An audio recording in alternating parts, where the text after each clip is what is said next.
Our employees want more flexibility than we want to give. How do we design a plan that works for everybody?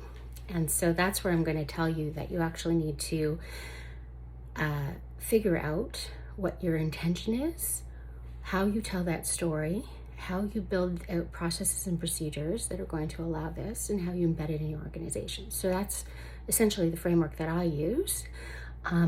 And you definitely could do this by yourself, but it is helpful to have a person who's actually responsible for the plan to embed this into your organization, because what happens is there are points of friction that happen. For example, like when I switched from being hybrid and went 100% remote, I lost access to the building. Nobody told me.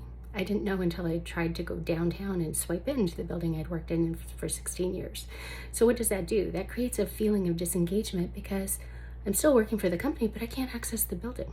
Even though I was volunteering and people were expecting me, that fell through the cracks. It's a point of friction in terms of employee experience, right?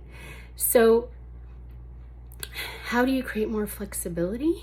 For one, you have to survey your employees and find out what they want. Two, you have to determine the intention of what it is you want to support and what's going to be ideal for your business. And then you really have to lean into the experimentation, right? And the points where you can actually be flexible, right? It really is about listening and designing and thinking about where you also want it to go, because you're creating a solution for right now, but also what it's going to look like in the future, and whether that's 3 years or 5 years or 10 years.